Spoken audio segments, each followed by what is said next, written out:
The views and opinions expressed on My Story Living with Lupus podcast represents each person's individual experience. By listening to this podcast or reading our blog, you agree not to use this podcast or blog as medical advice to treat any medical condition in either yourself or others. As always, consult your own physician for any medical issues that you may be having. My Story Living with Lupus podcast is officially trademarked, all rights reserved.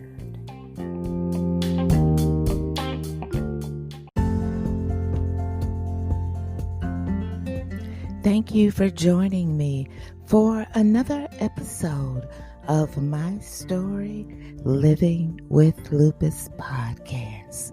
I'm your host, Susan Hendricks, and I'm so glad you took the time out of your busy schedule today, Wednesday, December 23rd, 2020, to tune in. Today's episode is about rogue cells at root of autoimmune disease and physician indicted for selling hydroxychloroquine as a COVID cure. So, you know what I want you to do from the United States to Central Macedonia, Greece. Get ready to grab your cup of coffee, your cup of tea, and to my listeners late at night, you know I appreciate you. So come on, get ready to grab your favorite glass of wine and join me right here on My Story Living with Lupus podcast.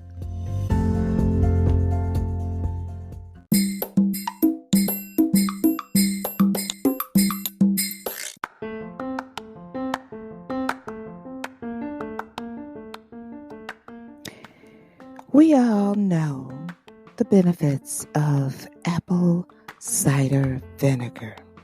Now, you guys know that I'm a vegan and that I have lupus along with other health issues. I used to take ACV every morning before I worked out, but eventually the taste of ACV got to me and I had to look for another alternative. And that's when a friend of mine turned me on to Goli. Goli is the first apple cider vinegar gummy. They give you all the benefits of ACV without the taste. That's right. Goli is vegan, gelatin-free, gluten-free, and 100% organic. And the vitamins and the ACV in Goli promotes a healthy heart by maintaining a healthy cholesterol range, controls blood sugar levels, and also curbs your appetite. And the best part about Goli, for every cell generated, a child in need receives a 6-month supply of essential vitamins with Vitamin Angels. So, if you don't believe what I'm saying, I'm going to give you some information so you can try Goli for yourself. Here's a promo code you can use. It's SULYNN1. That's SULYNNE1.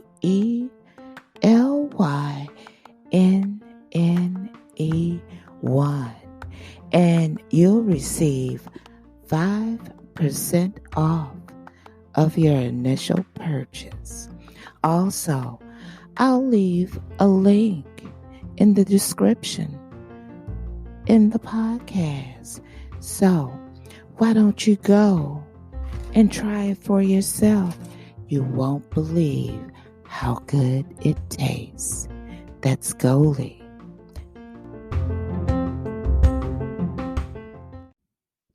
Once again, I thank you for joining me on this Wednesday morning. Today's episode is about rogue cells at root of autoimmune disease.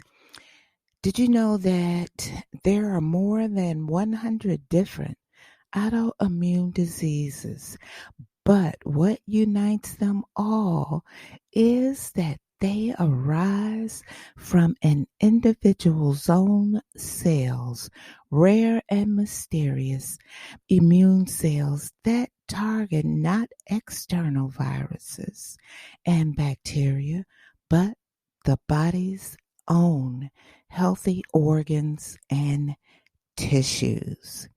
For the first time, a team led by researchers at the Garvan Institute of Medical Research have pinpointed individual cells that cause autoimmune disease from patient samples. They also uncovered how these cells go rogue by evading checkpoints that normally stop immune cells from targeting the body's own tissues. The findings could have significant implications for the diagnosis and treatment of autoimmune disease, which affects 1 in 8 individuals in Australia.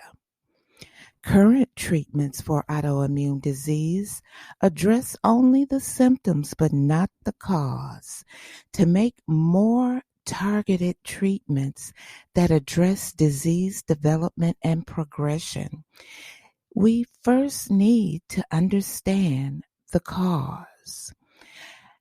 They have developed a technique that allows them to look directly at the cells that cause autoimmune disease.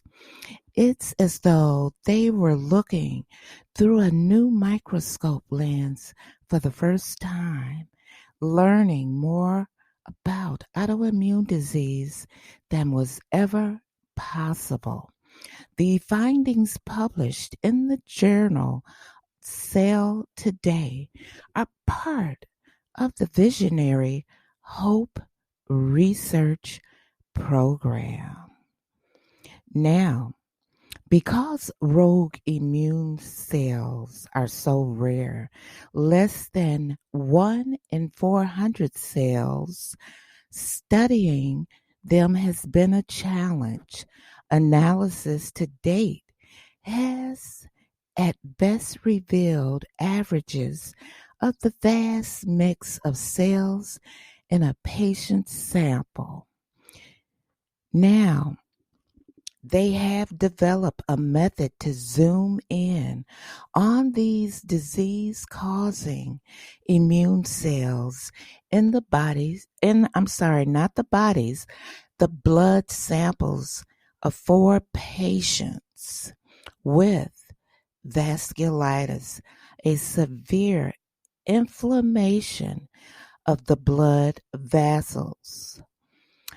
By first separating individual cells and then separating their genetic material, the researchers isolated immune cells that produce rheumatoid factors, antibody proteins that target healthy tissues in the body and are associated with most common autoimmune diseases, including rheumatoid arthritis. Now, once isolated, the researchers then analyzed the DNA and messenger RNA of each of these rogue cells, scanning more than 1 million positions in the genome to identify DNA variants that may be the root of the disease. Now, the evolution of autoimmune disease, through their analysis, the researchers discovered that the disease-causing immune cells of the vasculitis patients had accumulated a number of mutations before they produced the damaging rheumatoid factors. They identified stepwise genetic change in the cells at the root of an autoimmune disease for the first time, tracing an evolutionary tree of how normal immune cells develop into disease-causing cells. Now, remarkably, the researchers found that some of the first gene mutations that occurred in these rogue cells were known to drive lymphomas, cancerous immune cells. They uncovered lymphoma driver mutations, including a variant of the CARD11 gene, which allowed the rogue immune cell to evade immune tolerance checkpoints and multiply unchecked. Further, the researchers found that cells with the lymphoma driver mutation accumulated further mutations that cause the rheumatoid factor that produce to aggregate or clump together at lower temperatures. Now, this explains the patient's vasculitis, a severe condition that develops in some people with Sjogren's syndrome, systemic lupus, rheumatoid arthritis, or hepatitis C virus infection. In these individuals, rheumatoid factors in the blood aggregate at colder temperatures closer to the skin and also in the kidneys, nerves, and other organs, which damages blood vessels and often proves very difficult to treat. But new hope for personalized diagnosis and treatment. Not only have the researchers' findings uncovered the root cause of autoimmune disease, the ability to identify and investigate specific immune cells at such resolution has vast potential for further treatments to target the cause of all autoimmune disease. In their study, they uncovered specific mutations that marked early stages of autoimmune disease. If they can diagnose a patient at these stages, it may be possible to combine their knowledge of these mutations with new targeted treatments for lymphoma to intervene in disease progression or to track how well a patient is responding to treatments. The researchers are now planning follow-up studies to investigate mutations of autoimmune cells in a range of other diseases, including lupus, celiac disease, and type 1 diabetes. Identifying these rogue immune cells is a significant step forward for how they study autoimmune disease. And crucially, the first step to finding ways to eliminate them from the body entirely. When we return, we'll talk about the physician indicted for selling hydroxychloroquine as a COVID cure. So stay with me.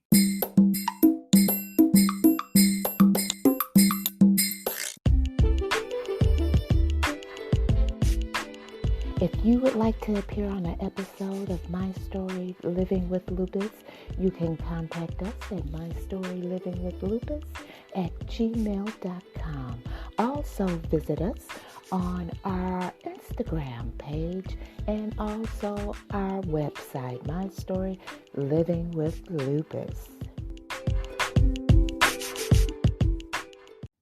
All right, thank you for joining me. Now we're getting ready to discuss physician indicted on charges of selling hydroxychloroquine as a COVID-19 cure. This information was retrieved from Medscape. So, don't sound shocked, but there are some physicians who play on the insecurities of some patients, and this is how some doctors get over. Can you believe that a doctor would sell hydroxychloroquine, which is not a proven cure for COVID-19, to patients? Well, let's get into this article. Federal law enforcement officials have issued an 8-count indictment against a doctor they say illegally imported and sold hydroxychloroquine as a curative for COVID-19. And I'm wondering, where were they imported from? Well, Jennings Ryan Stanley, MD, who ran the Carmel Valley, California-based Skinny Beach Med Spa, was charged in April, in part on allegations of selling $4,000 COVID-19 treatment packets. Now, for that sum, he offered a telemedicine evaluation followed by a prescription for the medication in the kit. Now, within this kit, you receive 20 tablets of the hydroxychloroquine, and you receive chloroquine, a Z-Pack, along with 30 more pills, other pills. Purchasers of this also had 24/7 access to Staley and his team. Now, Staley is also accused of selling a different kit containing hydroxychloroquine for $595. This kit could be purchased online and would be shipped to the patient after establishment of a patient-doctor relationship. Now, on December 3rd, the U.S. Attorney's Office for the Southern District of California indicted Staley on charges of mail fraud, illegal importation, making false statements and identity theft. It further states that people must be able to trust their doctors to offer honest medical advice instead of a fraudulent sales pitch, especially during a global pandemic, the U.S. Attorney Robert Bureau stated. Medical professionals who lie about their treatments to profit from a desperate, fearful public will face criminal charges and serious consequences like any other lawbreaker. Staley's San Diego-based attorney Patrick Griffin did not return Medscape Medical News requests for comment by press time.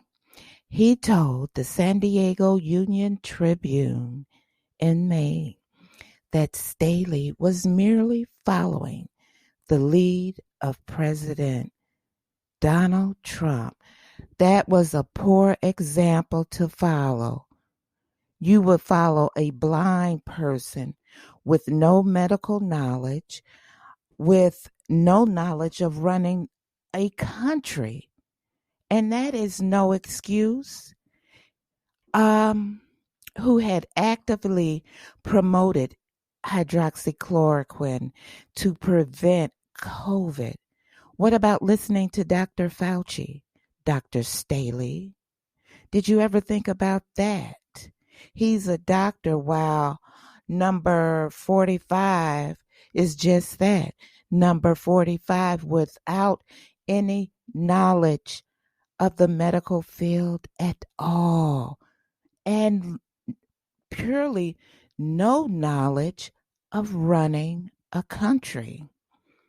Now, he suggested that Staley had been manipulated by federal agents into making claims about hydroxychloroquine's efficacy. The U.S. Food and Drug Administration granted emergency use authorization for hydroxychloroquine on March the 28th, but said it should only be dispensed from the Strategic National Stockpile and could only be used to treat hospitalized patients with COVID or in situations in which a trial wasn't available or participation in a trial wasn't feasible. The agency revoked the authorization in June, saying the known benefits did not outweigh the risks. And believe me, for myself, and I'm only speaking for myself, while I was on hydroxychloroquine for years, it caused damage. It truly caused further damage to my health. Quote unquote, a miracle cure. Staley is accused of offering his kits for sale via email to the Skinny Beach Med Spa mailing list in late March. He soon caught the attention of FBI and FDA agents. An FBI undercover agent responded to the email saying he wanted to buy 6 of the COVID kits for his family. Staley called the prospective customer and, according to the indictment, described hydroxychloroquine as a quote-unquote miracle cure. When asked by the agent if either that medication, which was part of the kit, could cure COVID-19, Staley responded 100% and added that the medications that were in the kit could give him immunity for at least 6 weeks, according to the indictment. Now, this is where it gets good. When the FBI later went to Staley's office to interview him, with Staley understanding that he was under investigation, he denied having made the statements that constituted one of the counts against him, lying to a federal agent. The indictment also charged Staley with illegally importing hydroxychloroquine from China and India, had halted exports, but Staley contacted a Chinese supplier and the two agreed to lie to U.S. Customs about a shipment that Staley thought had 12 kilograms of hydroxychloroquine powder, but actually contained baking soda. Federal agents also said that Staley used information about an employee to submit a sham prescription to obtain hydroxychloroquine from online pharmacies. The information which Staley obtained without that person's consent included facts about the person's health condition. Staley is also accused of using a friend's information to create sham prescriptions to obtain more of the medication. It is not clear when the case will go to trial. Now, I just wonder if Dr. Staley is out on bond and at home, or did they lock him up? I say they should have locked his behind up for prescribing medications to patients and you don't fully know their medical history. And this is where some physicians go so wrong. That greed kicks in. You living in that mansion, and your wife is driving that expensive car, and more than likely your kids are in private school, so you have the expenses of the practice, your personal expenses, your home mortgage, kids' tuition. You're trying to keep wifey poo happy or girlfriend happy, and you guys just get greedy with it. You don't care who you hurt in the long run.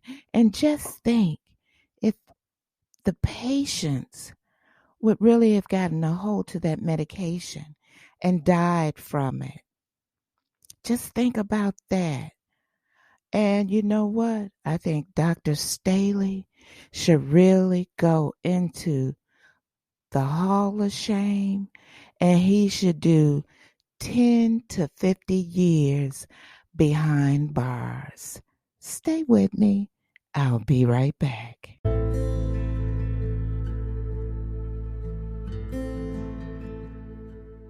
Well, as I close today for my last episode of 2020.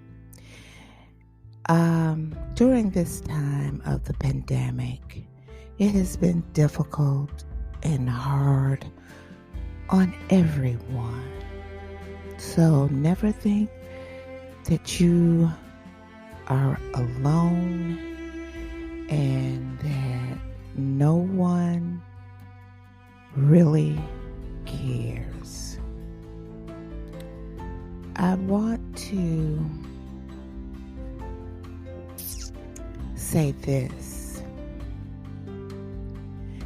during this time, I hope that you had set your fear aside and learned something from this. We all should have learned something from this.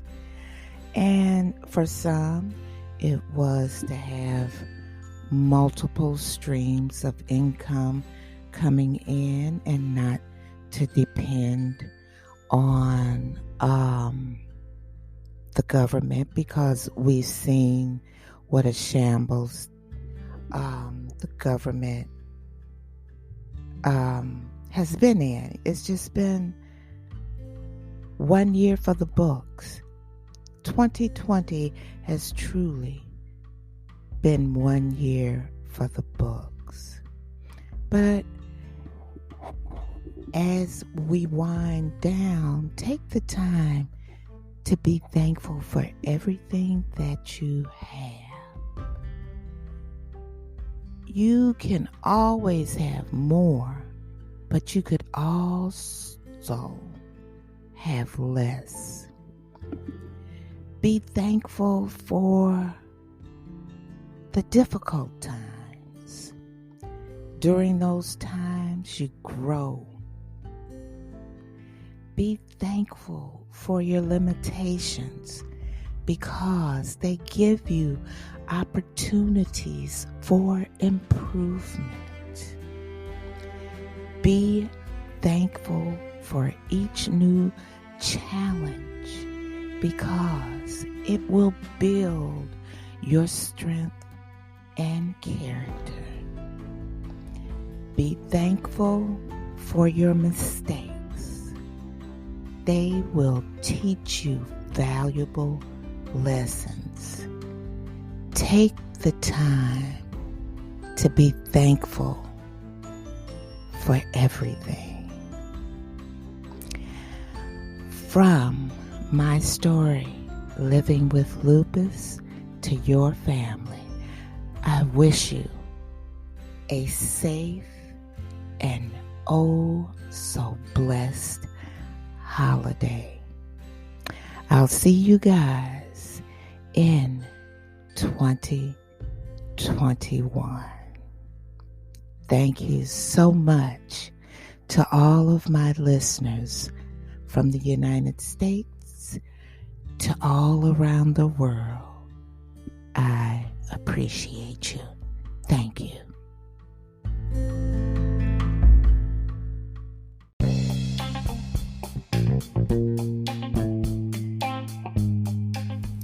The views and opinions expressed on my story, Living with Lupus podcast, represents each person's individual experience. By listening to this podcast or reading our blog, you agree not to use this podcast or blog as medical advice to treat any medical condition in either yourself or others. As always, consult your own physician for any medical issues that you may be having. My Story Living with Lupus podcast is officially trademarked, all rights reserved.